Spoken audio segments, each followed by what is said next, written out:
Regarding the Kabbalistic words and phrases, things which had long given me great trouble to get any comprehension of, the doctor gave me great help. He says some of these phrases and words are coined by the person himself. Others are archaisms handed down from ancestors and believed to possess an efficiency, though their actual meaning is forgotten. He says they are used at any time as defense from evil when a person is startled, sneezes, or stumbles. Among these, I think I ought to class that peculiar form of friendly farewell or greeting which the doctor poetically calls a blown blessing, and the natives ibata. I thought 3 times it was given to me that it was just spitting on the hand. Practically it is so, but the doctor says the spitting is accidental, a byproduct, I suppose. The method consists in taking the right hand in both yours, turning it palm upwards, bending your head low over it, and saying with great energy and a violent propulsion of breath, Ibata.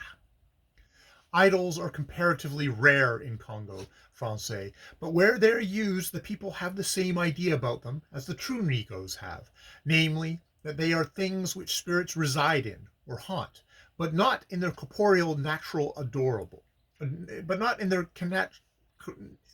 their corporeal natural abode. The residential spirit, it says adorable, the residential spirit in them and in the charms and plants, which are also regarded as residents of spirits, has to be placated with offerings of food and other sacrifices. You will see in the fetish huts above mentioned dishes of plantain and fish left till they rot. Dr. Nassau says the life or essence of the food is only eaten by the spirit, the form of the vegetable or flesh being left to be removed when its life is gone out. In cases of emergency, a fowl with its blood is laid at the door of the fetish hut, or when pestilence is expected, or an attack by enemies, or a great man or woman is very ill. Goats and sheep are sacrificed, and the blood put in the fetish hut, as well as on the gateways of the village. These sacrifices among the Fan are made with a very peculiar shaped knife, a fine specimen of which I secured by the kindness of Captain Davies. It is shaped like the head of a hornbill, and is quite unlike the knives in common use among the tribes, which are either long leaf-shaped blades, sharpened along both edges, or broad trowel-shaped, almost triangular daggers. All fan knives are fine weapons, superior to the knives of all other coast tribes I have met with, but the sacrifice knife is distinctly peculiar. I found to my great interest the same superstition in Congo Francais that I met with first in the oil rivers.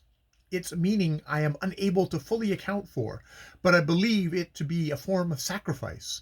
In Calabar, each individual has a certain forbidden thing or things.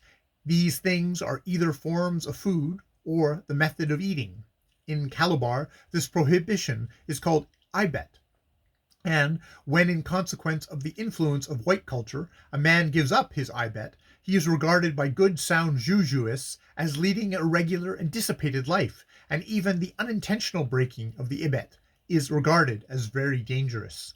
Special days are set apart by each individual. On these days he eats only the smallest quantity and plainest quality of food. No one must eat with him, nor any dog, fowl, etc. feed off the crumbs, nor anyone watch him while eating.